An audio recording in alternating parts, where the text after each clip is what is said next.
بسم الله الرحمن الرحیم. ګرانو قدرمنو کتونکو، بیا هم د مایکروسافټ ورډ پروګرام پښتو زده کړې ته ښه راغلاست. لومړی راځو موږ تاسې باید د ورډ پروګرام را خلاص کړو. ورډ پروګرام چې مو را خلاص کړي، په دې کې بیا بلینک ډاکومنټ واخلو. په بلینک ډاکومنټ کې به دلته یو لیکنه ولیکو. البته مخکې د لیکنې لیکلو تېره ورځ موږ تاسې درس هم یې نوم پای ته رسولی و. اوس راځو په انزرټ مینو باندې شروع کوو. انزرټ مینو د دې لپاره کاریږي کوم وخت چې موږ تاسې په ورډ پروګرام کې شی په کار سي، که غواړو چې د ورډ پروګرام صفحې ته یو شی اضافه کړو، هغه په انزرټ مینو کې کولی شو ورته اضافه کړو. مثال ټیبل ورته اضافه کوئ، پیکچر ورته اضافه کوئ، شیپ ورته اضافه کوئ، سمارټ آرټ شکلونه ورته اضافه کوئ، چارت ورته اضافه کوئ. مقصد هر شی چې په کار سو چې موږ تاسې یوه صفحې ته غواړو چې اضافه یې کړو، هغه راځو انزرټ مینو له لارې کولی شو دغه شی ورډ پروګرام صفحې ته اضافه کړو. په انزرټ مینو کې لومړی کمانډ ده د کور پیج په نامه باندې.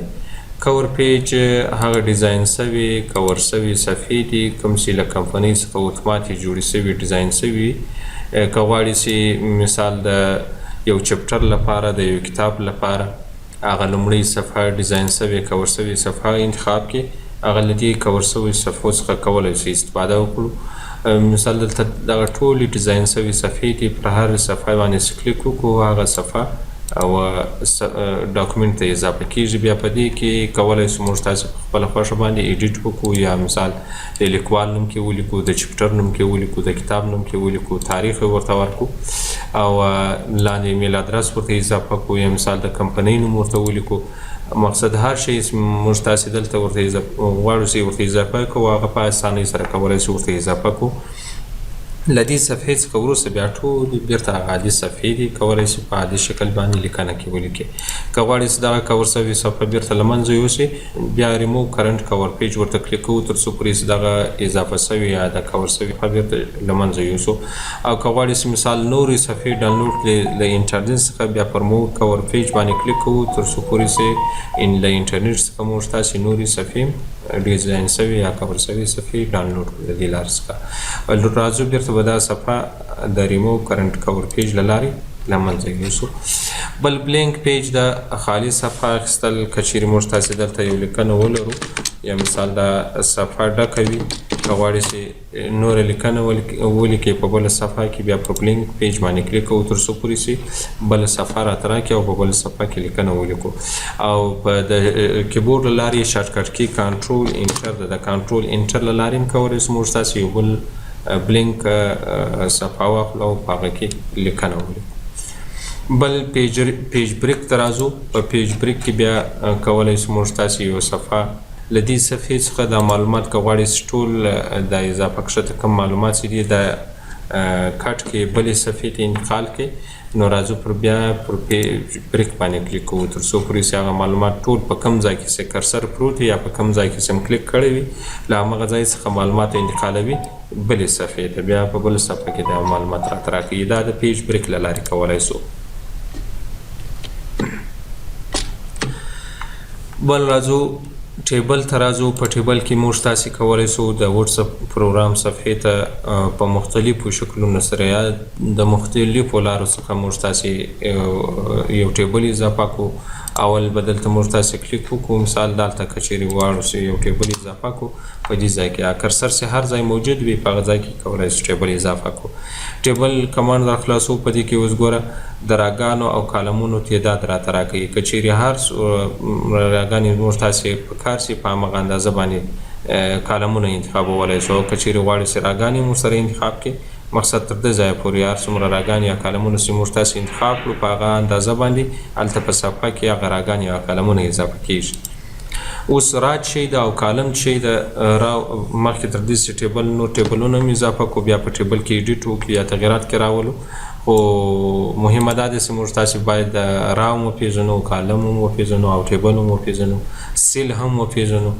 نو د دې لپاره اوس په دا هره خانه باندې چې موږ تاسې کلیک وکړو، موږ تاسې خانې ورته وایو، او په انګلیسي کې ورته سیل ویل کېږي.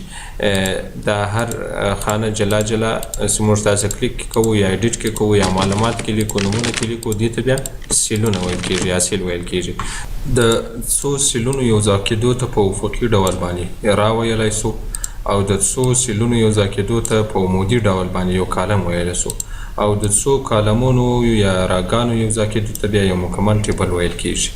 ښه، اوس راځو یو خو مو له دې لارې څخه یو ټیبل اضافه کوي، بل که چیرې غواړئ په بله طریقه سره یو بل ټیبل اضافه کړي، هغه راځو بیرته انزرټ مینو ته، بیا په انزرټ مینو کې ټیبل راخلاصو، په ټیبل کې انزرټ ټیبل باندې کلیک کوو. پر دې سیمو کلیک وکړئ، یعنې دلته ګوره په خپله خوښه باندې هر څومره کالمونه او راګانې کولی شئ ورته اضافه یې کړئ. نمبر آف کالمز کې کالمونو تعداد ورکولی شئ، مثال 7 کالم هم پکار دي. نمبر آف راز کې کولی شئ مثال د راګانو تعداد ورته ورکړئ، مثال 25 راګانې مو پکار دي، داسې تعداد ورته ورکړئ. له هغه وروسته اوکې کوو تر څو پورې چې په صفحه کې په همغه اندازه باندې لکه څنګه چې موږ تاسې تعداد ورته ورکړی دی د کالمونو یا راګانو، په همغه اندازه باندې یو مکمل ټیبل کولی شو صفحې ته اضافه کړو. دا یوه بلې طریقه شوه د ټیبل د اضافه کولو. که چیرې غواړئ چې له یو بلې لارې څخه ټیبل اضافه کړي، دلته به کلیک وکړو، مقصد هر ځای چې کرسر موجود وي په همغه ځای کې موږ تاسې کولی شو یو ټیبل اضافه کړو. بل د ډرا ټیبل له لارې کولی شئ ټیبل اضافه کړي. ډرا یعنې رسمول. که چیرې غواړئ چې یو ټیبل رسم کړي په خپله خوښه باندې کالمونه او راګانې ورته ورکړي، دلته په دې شکل باندې کولی شو موږ تاسې په صفحه کې یو ټیبل رسم کړو. داسې مو رسم کړئ. اوس مثال دلته د دې پنسل له لارې کولی شئ کالمونه یا راګانې ورته ورکړئ، افقي او عمودي خانې ورته ورکړئ په دې شکل باندې. بل طریقه یې داسې ده، که چیرې غواړئ چې یو ټیبل اضافه کړئ، دلته کلیک کوو، راځو پر انزرټ مینو باندې کلیک کوو، بیا ټیبل ته داخلیږو.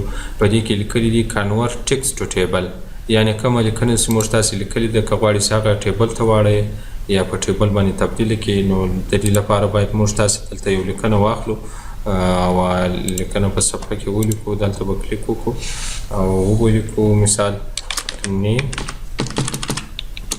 بخښئ ID. ښه، دغه لیکنه چې لیکو، مثال دا نومونه، نوم د پلار نوم، دا شان لیکو، د دوی ترمنځ کاما یا سپیس یا ټب دغه علامې ضرور دي حتما باید موجودې وي، یا کاما. یا مثال دلته ورته لیکو ID کاما نیم بیا کاما فادر نیم بیا کاما او مثال جاب بیا کاما سالری. له هغه وروسته انټر. ښه، اوس دغه لیکنه مو ولیکله. که چیرې غواړئ چې دا لیکنه ټیبل ته اتومات تبدیل کړي، مثال ID کالم باید جلا راته راکړي، نیم کالم جلا، فادر نیم، جاب، سالري، دا ټول کالمونه هر یو جلا جلا باید راته راکړي. نو له هغه وروسته دغه لیکنه به ټوله داسې انتخابوو. داسې مو انتخاب کړه، بیا ټیبل ته راځو. په ټیبل کې بیا دا کمانډ را سره پاله کېږي، کنورټ ټیکسټ ټو ټیبل، یعنې کوم ټیکسټ موږ تاسې انتخاب کړی ده، که چیرې غواړئ چې هغه و ټیبل ته واړئ، په ټیبل باندې تبدیل کړي، نو د دې لپاره بیرته همغه کیسه د نمبر آف کالمونه راته خلاصوي. او نمبر آف را د راګانو تعداد په دې شکل تر اوسه نسو ورکولی، ځکه چې هلته نور راګانې موجودې نه دي. هغه بیا په خپله خوښه باندې کولی شئ راګانې ورته اضافه کړي. داسې مو ورته انتخاب کړو، له هغه وروسته اوکې کوو. داسې مو اوکې کوئ. اوس ګوره ID کالم جلا سو، نیم کالم جلا سو، فادر نیم، جاب، سالري. په دې شکل باندې کولی شئ دلته په دې اندازه باندې. بیا که غواړئ چې نور ټیبل پسې اضافه کړي، لیاوټ ته راځو. په لیاوټ کې بیا دلته لیکلي دي انزرټ بلاو، بس په دې باندې کلیک کوو. ایبو بخښئ ایبو لیکلی ده. که چیرې غواړئ چې کښته له دغه انتخاب شوي خانې څخه کښته نور راګانې اضافه کړي پسې، بیا پر انزرټ بلاو باندې کلیک کوو. په دې باندې چې کلیک وکړئ، په دې اندازه باندې کولی شو نورې راګانې یا خانې اضافه کړو. دا یو بله طریقه شوه د ټیبل اضافه کولو. بل راځو انزرټ ته. په انزرټ کې یو بل کمانډ ده د ایکسل سپریډ شیټ له لارې. که چیرې غواړئ چې د ایکسل پروګرام له لارې د ایکسل پروګرام البته یو شیټ ورته اضافه کړي، بیا په هغه کې په ایکسل پروګرام کې بیا ډېر ښه ټیبل جوړېږي، ښه ډیزاینداره، ښه په عصري ډول باندې جوړېږي. نو که چیرې غواړئ چې د ایکسل پروګرام له لارې څخه یو ټیبل دلته ورډ صفحې ته راوړي، بیا په هغه کې ایډیټ وکړي، نو له دې کمانډ څخه استفاده کوو. په دې باندې سم کلیک وکړئ، موږ تاسې ته اتومات د ایکسل پروګرام صفحه خلاصوي. په دې ایکسل پروګرام صفحه کې کولی شئ یو ټیبل جوړ کړئ. دلته بیا ټیبل ورته انتخابوو. مای ټیبل هڅ هیټر لري او کې نه لري، بیا له هغه وروسته اوکې کوو. یعنې اوس ګوره موږ تاسې په ایکسل پروګرام کې یو ټیبل جوړ کړئ. هغه ټیبل کولی شو په وورډ پروګرام کې استفاده کوو. دا ټیبل چې مو جوړ کړئ بیا دلته پر سپینه صفحه باندې کلیک کوو، ډبل کلیک داسې مو کلیک کړئ. دلته کولی شو موږ تاسې د ایکسل پروګرام یو ټیبل په وورډ صفحه کې استفاده کوو. او که چیرې غواړئ چې بیرته ایډیټ وکړئ معلومات ورته اضافه کړئ یا کې کم کړئ، دلته پر دې ټیبل باندې بیا ډبل کلیک کوو تر څو پورې چې د دې ټیبل سرچینه راخلاصه کړي. بیا په هغه ټیبل کې کولی شو په اسانۍ سره بیرته ایډیټ وکړو یا معلومات ورته اضافه کړو. بیا که چیرې غواړئ چې د وورډ پروګرام صفحې ته وګرځئ، پر دې سپینه صفحه باندې ډبل کلیک کوو تر څو پورې چې بیرته د وورډ پروګرام صفحې ته وګرځو.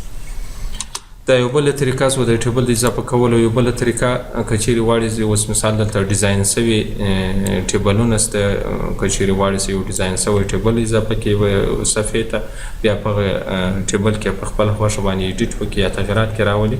دلته ټول دغه ډیزاین سوي ټیبلونه موجود دي. پر هر ټیبل باندې کلیک وکړو، هغه صفحې ته اضافه کېږي. بیا په خپله خوښه باندې کولی شو موږ تاسې ایډیټ کې وکړو یا معلومات ورته اضافه کړو. دا و د ټیبل د اضافه کولو طریقې، یعنی له څو لارو له څو طریقو موږ تاسې کولی شو یو ټیبل د وورډ پروګرام صفحې ته اضافه کړو. اوس راځو که غواړئ چې مثال په یو ټیبل کې ایډیټ وکړو یا معلومات ورته اضافه کړو یا تغیرات کې راولو، هغه بیا موږ تاسې کوم وخت چې دلته یو ټیبل اضافه کړئ، مثال انزرت راځو، په انزرت کې بیا په دې شکل باندې مثال یو ټیبل هم اضافه کړئ. په دې ټیبل کې که چیرې غواړئ چې ډیزاین ورته ورکړئ، لیاوټ کې یا په شکل کې تغییر راولي، دلته بیا دوې مینوګانې اضافه کېږي. په مینوبان کې د یوه د ډیزاین په نامه باندې، یو د لیاوټ مینو په نامه باندې، په دې دواړو مینوګانې کې کولی شو موږ تاسې په دې ټیبل کې ایډیټ وکړو یا تغیرات کې راولو. یعنې دا دواړې مینوګانې د ټیبل لپاره ځانګړي سوي دي. که چیرې دلته بیرته موږ تاسې په دې سپینه صفحه باندې کلیک وکړو، هغه دواړې مینوګانې بیرته ورکېږي یا هایډ کېږي.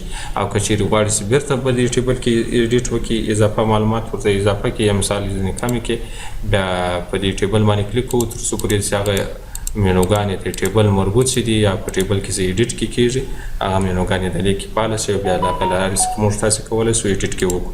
مثال ډیزاین مینو ته راځو. په ډیزاین مینو کې اول که چیرې غواړئ چې یو سټایل ورته بدل کړي، د دې ټیبل لپاره کولی شئ دلته سټایل ورته چینج کړئ، ورته بدل کړئ.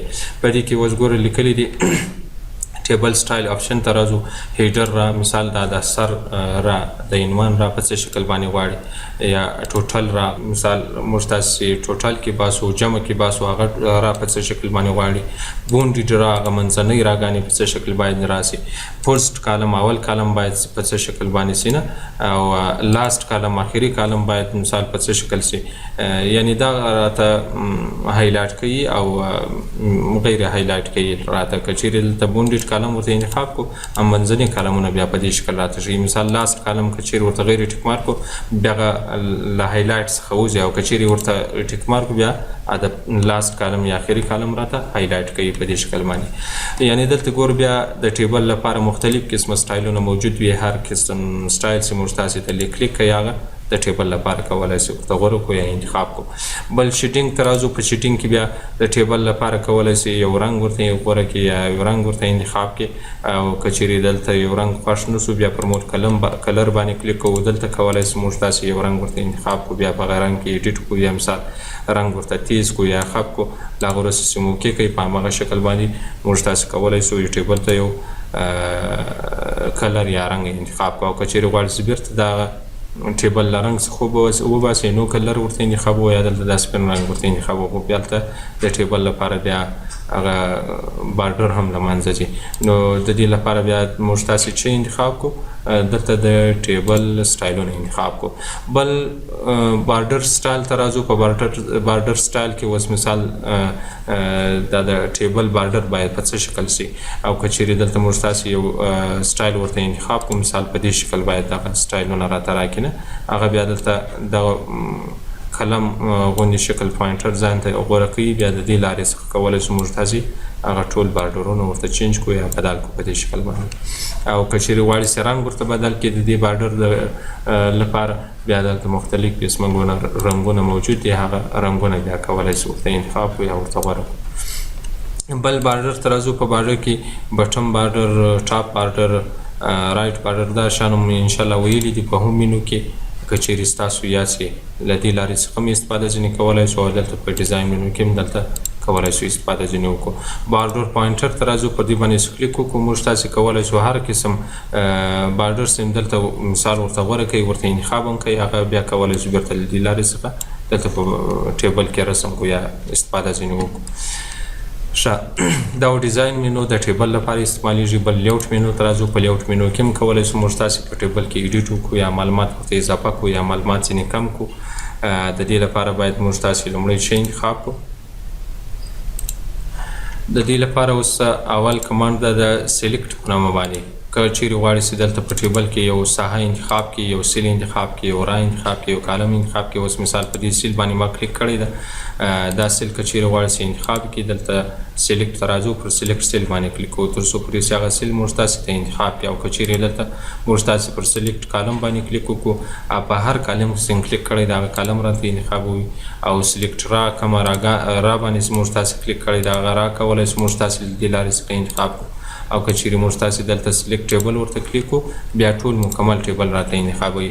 البته د موس په واسطه هم کولی شو موږ تاسې دلته څو راګانې یا څو کالمونه په خپله خوښه باندې انتخاب کړو. او که چیرې دلته پر دې مثبت علامه باندې کلیک وکړو، ټول ټیبل موږ تاسې ته کولی شي انتخاب کړي راته. بل ویو ګریډ لاین ته راځو. که چیرې دا کمانډ فعاله وي یعنې ټیک مارک شوی وي، په هغه صورت کې بیا موږ تاسې که چیرې دلته د ټیبل له لارې د ټیبل لپاره یو دغه ساده شکل به انتخاب کړو. مثال دا شکل دا مې انتخاب کړئ. او که چیرې موږ تاسې دلته د ایریزر له لارې یو ټیبل په ټیبل کې یو بارډر له منځه وړی وي، دغه بارډر موږ تاسې ته راته په ګوته کوي. یعنې دلته اوس ګورو داسې ټکي ټکي غوندې شکل ورته ورکوي د بارډر لپاره. یعنې په دغه سرحد کې دغه یو بارډر ګوره موږ تاسې د ایریزر له لارې خراب کړی دی یا له منځه هم وړی ده. که چیرې ویو ګریډ لاین بیرته ورته کلیک کړو، بیا دغه سرحد نه راته ښیي. او که چیرې دا ویو ګریډ لاین ورته کلیک کړو، هر ځای چې موږ تاسې د یو بارډر د یو ټیبل بارډر له منځه وړی وي، هغه بارډر راته په ګوته کوي چې په دې ځای کې یو بارډر له منځه تللی ده. کولی شو بیرته موږ تاسې له دغه ډرا ټیبل څخه استفاده وکړو. په هر ځای کې چې موږ تاسې ټیبل ایریزر کړی وي یا خراب کړی وي، هغه موږ تاسې د لرې رسم کوو یا پخوا په شان بیرته ترلاسه. پراپرټیز ته راځو. په پراپرټیز کې بیا کولی شو موږ تاسې دلته یو ټیبل په صفحه کې د ټیبل لپاره موقعیت چینج کړو یا تغیر کړو. اوس مثال دلته که چیرې موږ تاسې یو لیکنه ولیکو، مساوي رینج او شروع 10 پاراګرافه به مثال زه راځم دلته په دې ځای کې یو ټیبل اضافه کوم. دا ټیبل چې اضافه کوو، دا ټیبل د اضافه کولو طریقې خو مو ویلې دي، لکه څو لارو څو طریقو څخه کولی شو موږ تاسې د یو ټیبل اضافه کړو. دا ټیبل چې مې اضافه کړئ، بیا لیاوټ ته راځو. په لیاوټ کې پراپرټیز ته راځو. په پراپرټیز کې اوس ګوره دلته لیکلي دي پرفیرډ ویډ. کولی شو موږ تاسې دلته د ټیبل لپاره اندازه ورته انتخاب کړو. داسې ما اندازه ورته ورکړم، د هغه وروسته مو اوکې کړه. په دغه اندازه باندې هر څومره اندازه چې موږ تاسې دلته ورته انتخاب کړې وي، په هغه اندازه باندې، که په انچ باندې وي او که په پرسنټیج په فیصدي باندې وي، په هغه اندازه باندې موږ تاسې کولی شو صفحې ته یو ټیبل اضافه کړو. بل که چیرې غواړو چې دې ټیبل لپاره په صفحه کې یو موقعیت انتخاب کړو، لیفت ته، سنټر ته، رایټ ته. مثال دلته چې موږ تاسې که چیرې سنټر انتخاب کړو، اوکې کړو، دغه ټیبل په صفحه کې هماغه موقعیت ته راته راکوي. او که چیرې لیفت ورته انتخاب کړو، بیا اوکې کړو، په چپ طرف کې راته راکوي. چیرې رایټ انتخاب کړو، بیا اوکې کړو، ښي طرف ته راته راکوي. او بل ټکسټ راپینګ که چیرې اراوند ورته انتخاب کړو، له هغه وروسته یې اوکې کړو، دغه ټکسټ پر دې ټیبل باندې شاوخوا راګرځوي په دې شکل باندې. او که چیرې موږ تاسې دلته نن ورته انتخاب کړو، بیا اوکې کړو، بیا دا لیکنه کښته پورته له ټیبل څخه راته راولي. بل په دې کې رایټ ټو لیفټ ته او لیفټ ټو رایټ ته. که چیرې موږ تاسې دلته مثال په دې ټیبل کې پښتو نومونه لیکو، دغه ټیبل خو اوس په انګلیسي لیکنه باندې جوړ ده، یعنې چپ طرف څخه کولی شو موږ تاسې دا لیکنه کې ولیکو. مثال نیم، دغه رقم فادر نیم او جاب او سالري، په دې شکل باندې کولی شو دا نومونه کې ولیکو. او که چیرې غواړئ چې مثال دغه ټیبل ښي طرف ته واړئ، د پښتو لیکنې لپاره یې جوړ کړي، بیا موږ تاسې دلته دا نومونه به ځینې خراب کړو. بیا پراپرټیز ته راځو. په پراپرټیز کې رایټ ټو لیفټ ورته انتخابوو، له هغه وروسته یې وکړو. اوس ګوره دا ټیبل د پښتو نومونو لپاره جوړ شوی، تیار شوی. کولی شو موږ تاسې پښتو نومونه کې ولیکو. مثال په دې شکل باندې نوم د پلار نوم هلته کلیک وکړو د پلار نوم په دې شکل باندې کولی شو موږ تاسې پښتو نومونه ورته اضافه کړو یا کې ولیکو. بل په پراپرټیز کې را کالم کولی شو د را لپاره یا د کالم لپاره یو سایز ورته انتخاب کړو یا سایز ورته ورکړو هغه دلته هم کولی شو او دلته په ویډیټ او هایټ کې هم کولی شو موږ تاسې د را یا د کالم لپاره سایز ورته ورکړو هغه بدلې انشاءالله ووایو. بل کمانډ د ډرا په نامه باندې که چیرې غواړئ چې دلته په دې ټیبل کې یو شی یو خانه یو کالم رسم کې یو را رسم کې د دې ډرا ټیبل له لارې کولی شو بیرته په دې ډرا ټیبل باندې کلیک کوو دلته په خپله خوښه باندې اوس ګورو دلته موږ تاسې په دغه کې په ډیزاین کې موږ تاسې د دې ټیبل د بارډر لپاره یو سټایل انتخاب کوئ د لیم ورته رنګ ورته ورکوئ. اوس په همغه شکل باندې موږ تاسې دلته کولی شو یو بارډر په دې ټیبل کې رسم کوو. که غواړئ چې دا بیرته ورته چینج کړئ بیا په ډیزاین منو کې بیرته که بیا کولی شئ ایډیټ کې وکړئ دلته ساده بارډر راخو په د دې لپاره بیا تور رنګ ورکوو. اوس موږ تاسې دلته کلیک وکړو یا دلته یو بارډر رسموو په هماغه شکل باندې په ساده شکل راته رسم کېږي.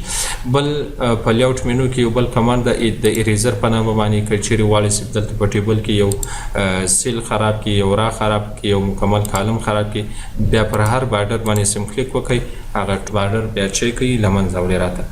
بل ډیلیټ ته راځو. په ډیلیټ کې مثال یو سیل له منځه وړل مثال پر هر سیل باندې سم کلیک کړی بیا هغه سیل چی کوي له منځه وړي راته. په دې کې بیا شفټ سیل رایټ ښي طرف ته یو سیل له منځه وړل او بل کمانډ په دې کې شفټ سیل اپ پورته یو سیل له منځه وړل په دې شکل باندې. او که چیرې غواړئ مثال یو مکمله را یو کالم له منځه یوسو ډیلیټ کالم باندې کلیک کوو چې هغه هر ځای سم کلیک کړی د په کارسر سے په هر کالم کې موجود بیا کالم له منځه وړي راته او ډیلیټ را په هر را کې کرسر موجود بیا هغه را راته له منځه وړي راته ډیلیټ یا او ډیلیټ ټیبل ټول مکمل ټیبل راته ډیلیټ کوم چې موږ تاسې بیرته غواړو د ټیبل لاسته راوړو کنټرول زه له لارې کولی شو موږ تاسې دا ټیبل بیرته لاسته راوړو. بل په لیاوټ منو کې را انډ کالم پارټ ته راځو. را انډ کالم پارټ بیا سبا که خیر ووایو د نن ورځې لپاره زموږ تاسې درس همدومره بس ده. تاسې خپلې پوښتنې مطرح کوئ زه به دا ریکارډ بند کړم.